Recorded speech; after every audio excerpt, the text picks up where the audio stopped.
This week, Siskel and Ebert review Woody Allen's new comedy, Radio Days.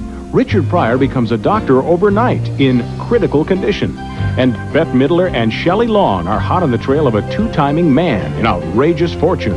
It's all coming up next on Siskel and Ebert and the Movies.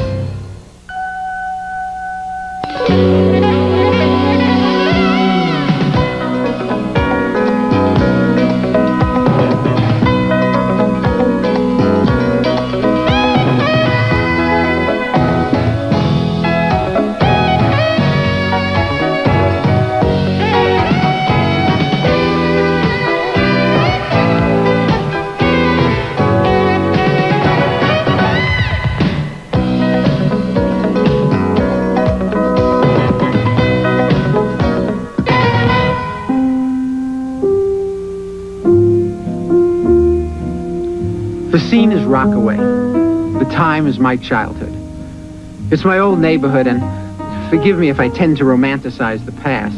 I mean, it wasn't always as stormy and rain-swept as this, but I remember it that way because that was it at its most beautiful. Woody Allen remembers the old days in Brooklyn and Radio Days, one of 4 new movies we'll be reviewing this week. And I'm Roger Ebert of the Chicago Sun-Times. And I'm Gene Siskel of the Chicago Tribune. Radio Days, I think, is another triumph for Woody Allen, reaffirming his place as a national treasure in terms of both the entertainment value of his films and his personal growth as a filmmaker. As American movies have been getting more and more juvenile, Woody Allen's films have been getting more mature, and they're still as funny as ever.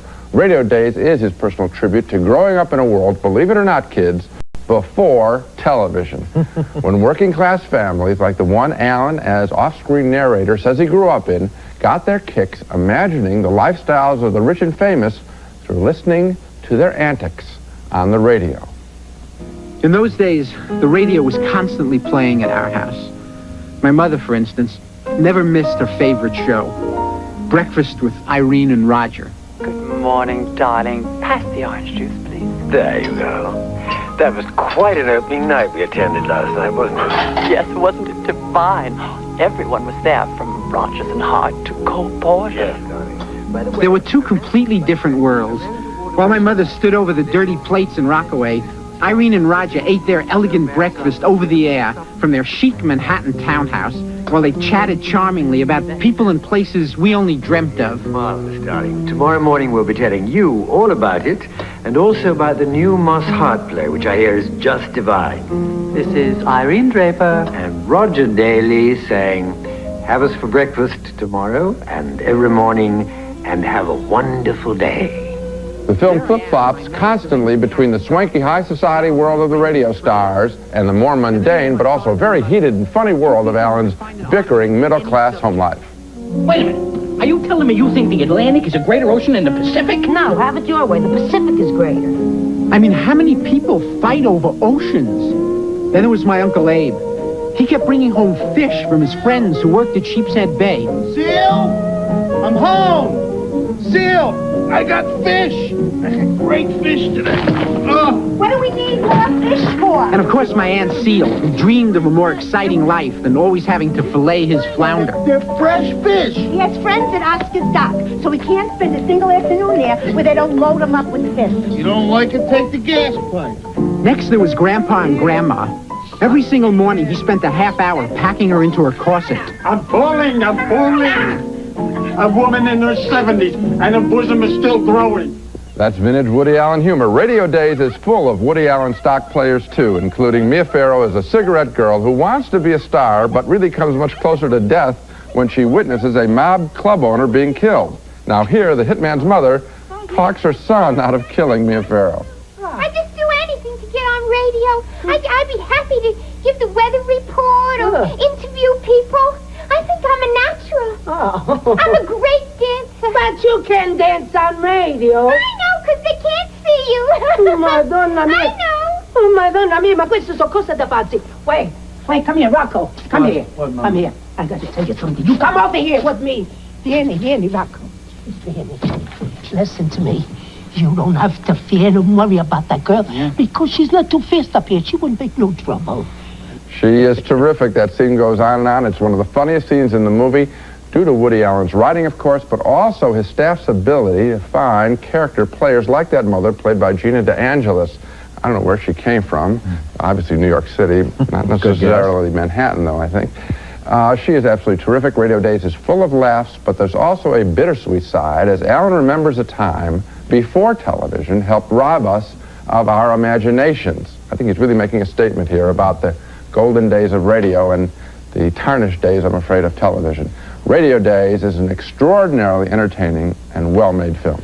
As I sat there in the theater, I was so grateful for the richness of this film. There was so much there. I mean, you talked about how many of the funny... We saw some of the funny scenes in the movie. There are scenes in this movie much funnier. Yes. Even so, the one with the rabbi had me laughing for a minute, and then later in the movie I kept remembering it. Over and over we laugh at scenes like that, and yet there are moments in this movie, too, that are so evocative. Now, I remember from that period the story of that little girl who was caught down in the well, and for 3 days and nights they tried to dig her out, and then she was found dead, you know. Yes.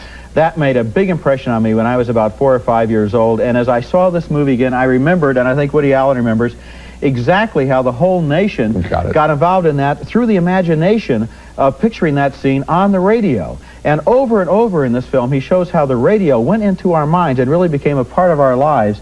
And so it's a complete movie. It's not just a comedy. It's got a lot of serious stuff in it, too. It's beautifully photographed. The movie it reminds me of the most is Amicord by Fellini. That wonderful, sentimental evocation of another time. Did you think he was knocking the television age, too, and saying the kids are robbed a little bit cheated by not having radio? I think so, in a way, that because in radio it all takes place inside your imagination. It's not out there on the screen. Think how good we'd be on the radio.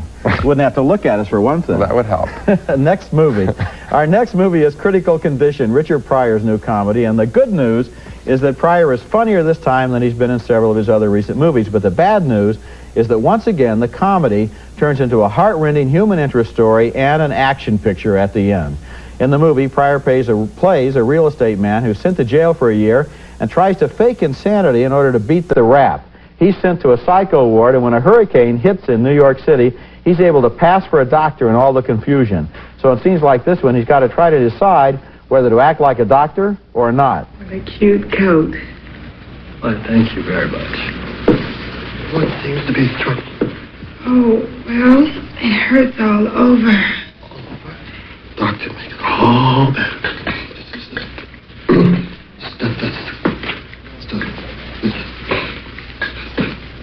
Later in the film, when chaos threatens the hospital, Pryor rises to the occasion and turns into the hero of the hour. Flattery? Tommy Pinto's feeling tingling in his legs. It's coming up from his toes. Could be possible spinal injury, but who knows without a CAT scan. We got to examine it. Wait a minute, what happened to the cat? Well, sir, don't you remember there's no power? The lights are out. We can't... Wait a minute, I know where some lights are. Where? The helipad. You're right. They got their own generator. That's fine, but who's going to move it? How about the medicine men up in the detox? They're just sitting around. Yeah, sitting on their hands. Look, I'll go get on it right away. I always like Richard Pryor when he seems to be on a roll, marching through the script, taking no hostages, making up funny things as he goes along, or seeming to anyway. What makes me restless is the way his movies start out hard-boiled and then turn sentimental the way this one does, and that's one of the problems with Critical Condition. It's got a noble ending where he redeems himself after all kinds of shootouts and chases around the hospital that absolutely phoned in from other movies. Another problem is there were so many characters and so much going on in this movie that it's hard to keep track of everybody. There's a mad killer in the boiler room, there's a hostage in the psycho ward, there's a helicopter in the lobby, there's a flood outside, and somewhere in all the middle of that, the comedy got lost. What you really are saying is Richard Pryor got lost. And why do we go to a Richard Pryor movie except to see Richard Pryor? The funniest Richard Pryor movies remain Richard Pryor in concert. Richard Pryor is so funny, he doesn't need a script, he doesn't need anything. All he needs is to have the camera on him and he can be funny. So when they throw in all this other garbage from recycled hospital comedy movies, we're saying, give us Richard Pryor. And I mean, I've been saying this about a lot of his films. You're right about the too sentimental. The last line in the movie is, I'm proud to be an American. I'm not giving away the ending. And I thought wait a minute, he may be, but he shouldn't be saying this in a movie. Right. He should be cutting up it with a stethoscope. Too many movies going on here. One part of the movie was like one of those airplane retreads, you know, where they're making fun of the hospital shows. Another part was like Hurricane or the Poseidon Adventure, where they're trying to drag the the electrical generator in before the flood takes the house. Just give us Richard Pryor. Come on, let's just make it funny. Let's not make it into a multi-million-dollar action picture. You know what they ought to do? They ought to just say, Richard, stand in front of the camera, be funny for 90 minutes. They would come up with a better picture than this one. Coming up next, Bette Midler and Shelley Long co-star as rival actresses playing for real with the CIA in Outrageous Fortune. Beyond belief. You're really determined to have us killed. Hey, get over yourself. He's not going to kill us. Oh, why not? Because we're going to be raped and murdered in this building. Oh. Our next film is Outrageous Fortune, a film full of fits and starts. The starts, the good parts, are provided mostly by Bette Midler. The fits, the bad parts, by Shelley Long, and by a lot of boring action scenes at the end of the movie. Midler and Long play rival actresses who fall in love with the same guy. The obvious gimmick is that Midler plays a brassy type and Long is more uptight, I guess just like on her TV show. And they're still very competitive about this same guy. I believe that he loved me. That he barely knew you and you're fantasizing a relationship that is probably an isolated, drunken encounter. Isolated? Isolated? Hey, this girl does not have one-night stands. Every guy I have ever slept with, and we are way into double digits here, has come back for more. Every single one. Midler really is a hoot through much of this picture, especially when she tries to save seats on a plane so she can track her suddenly missing lover. This woman, she's got to get on this plane. There's a kidney in Kansas City that's not getting any fresher. That's a great gag about the kidney. Now, the film really drags, though, when the two women are in the desert. Here they run into an old hippie played by George Carlin. You're looking for a guide, right? Native Indian to show you the hidden wonders of this great Chickasaw Nation? Well, ladies, you have found him. Special price, today only, $20. I don't want to be the first to break this to you. You are not an Indian. That's a technicality. I've been a blood brother to the Chickasaw since 1968. I got a tan. What do you want for $20? I'm a big George Carlin fan, but it's not for routines like that. And then what happens after they're out in the desert with him and his motorcycle gang is just one long chase, one long, boring chase. I wish there had been more time spent with Midler and Long in non-action scenes. In other words, I would have made this more of a city picture than what this really is, which is some kind of Western, at least for about the last 45 minutes. Outrageous Fortune isn't a bad film. It just steadily lost its comic energy for me. I feel exactly the way you did, surprisingly, maybe. And it's kind of the same complaint we had about Critical Condition. Why don't they just make a comedy? Why don't they depend upon creating interesting characters, funny characters, develop them in an interesting way so that at the end of the film, the climax can be comic payoffs. But subconsciously, they know they don't really have the comedy there. And so they give you all of these action scenes, all of these chase scenes, and the stunts. The stunts at the end of this movie, which I won't give away, are so distracting, so unnecessary, so unlikely, and so obviously done by stunt doubles that you just sit there thinking, gee, it must have cost a lot of money, and what a waste of time. Yeah, well, some of it looks like one of those car commercials, you know, where they put a car on top of one of the mountains in Arizona, and you wonder, gee, how did they get it on there? Well, I don't want to be thinking about that, you see, because I'm in love with Bette Midler in this film, at least the character that she plays, you know, the way she hustles across the stage. I mean, when you got a treasure like that, let her roll, let her rip, let her be funny. Don't have somebody chasing her, have her up close in camera knocking the heck out of Shelley Long. That's funny. You're absolutely right. Coming up next, two kids from Edinburgh are restless natives who become modern-day Robin Hoods. God bless you. Our next movie is named Restless Natives, and it's a whimsical slice-of-life comedy from Scotland. A movie about two teenagers who don't like their jobs. One works in a magic store, and the other one sweeps up in the park, and they debate sticking up tourist buses in order to supplement their income. Here they are in action with masks borrowed from the magic store. This is a gun! This is a gun! This is a holdup! Please get all your cash and jewelry ready for collection. Thank you. Thanks. I'm so sorry. Thanks. They were my mother's. I'm so sorry. And watches. One kid's father has been after him to find work, but to the son's amazement, the father praises the skill and initiative of the Robin Hood bandits. But don't you think that's a really bad thing to do? To take other people's money? People that haven't done you any harm. Well, of course it is, Will. Oh, don't listen to your father. He's nothing but an old crook anyway. Look, the gas board isn't exactly the little sisters of the poor. No thanks to you. Look at this. Two young lads that had the wit and style to take 600 quid off a Bunch of stupid tourists. And God knows you probably spend that much in an afternoon on plastic bloody bagpipes. Now, that kind of double reverse is really funny, you know. Gee, Dad, if only I could tell you, then you'd be proud of me. I'm a thief. Eventually, the kids become folk heroes, riding their motor scooter through Edinburgh and throwing pound notes to the four winds. But by that time, the movie had stopped working for me. It's cute at the beginning, but once we can see where the story's going, there aren't any more surprises. For some reason, there have been a whole lot of little comedies from Scotland recently, all telling the same story, more or less, in which unsuccessful young men fall in love and become heroic and courageous and goofy. We could make a list of movies like Gregory's Girl, Local Hero, Comfort and Joy, The Girl in the Picture. They're all sweet movies, but Restless Natives is not one of the better ones. Well, I think it's very good. Not necessarily as good as a couple of ones you mentioned, but I really enjoyed it. I enjoyed it. In fact, I'm a little surprised at your sort of negative review at the end, because you say there are no surprises at the end, but yet there's some marvelous scenes where the kid who's more aggressive about going out and robbing, the short, stocky one, is going to a graveyard, and the movie does surprise us, and I'm sure it surprised you, because I thought he was going to a graveyard and talking to his father.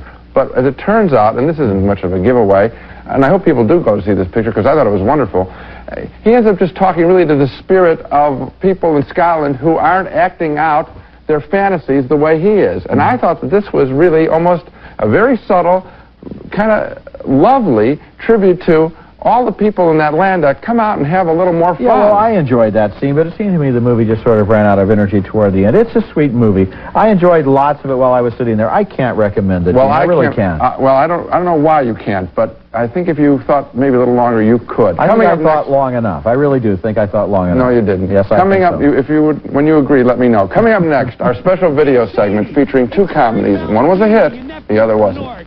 Guess what? We're coming to Atlantic City. Where we take a look at new releases that you can rent at home, and I'd really like to recommend a raunchy and very funny, I thought, Brian De Palma comedy called Wise Guys. It had me laughing throughout, but for some reason, the film really never clicked at the box office. Some people said it was too shrill. I don't think so. I love this classic bit where Danny DeVito and Joe Piscopo play two lower echelon mobsters who try to please their boss. Look over this. Let me see how it looks in the light. Oh, sure. Hey, that fellow, a jacket, thanks!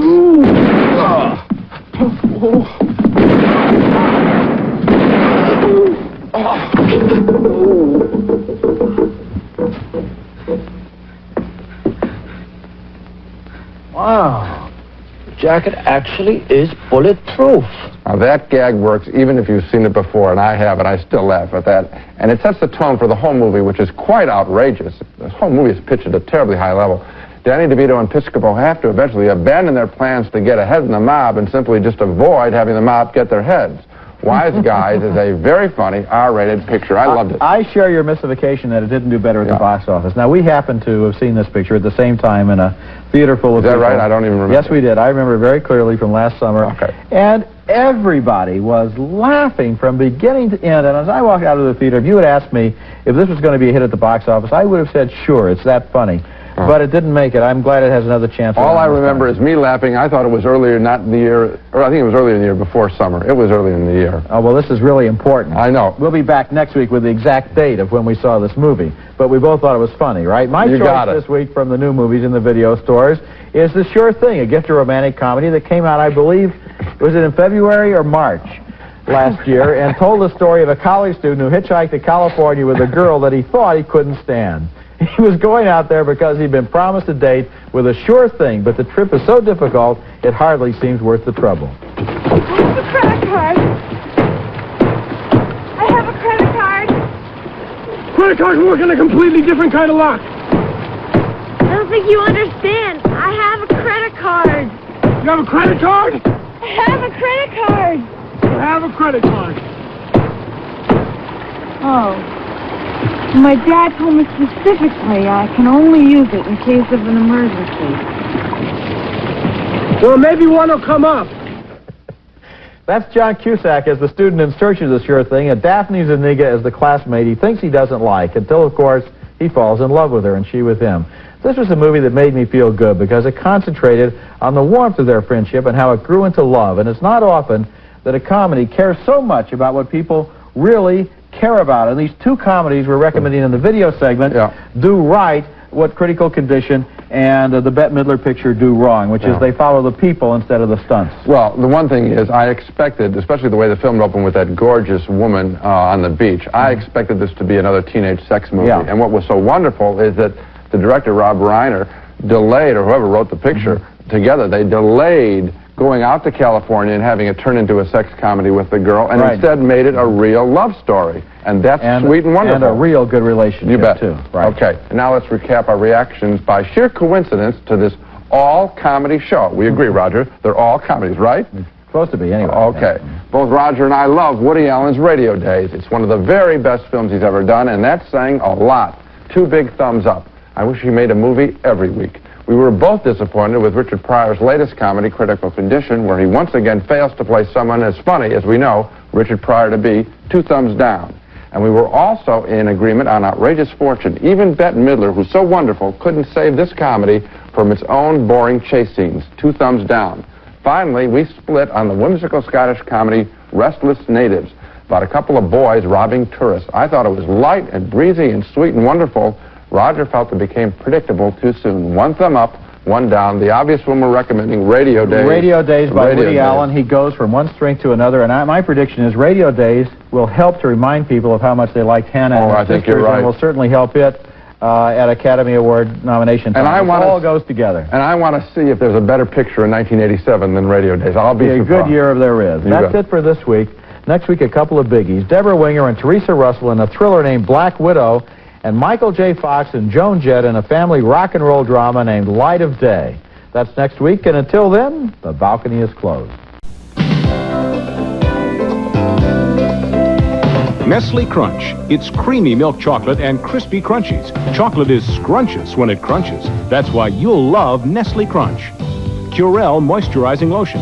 Most women agree Curel ends dry skin. There's one pancake syrup that pours gold, made with real maple and thick naturally.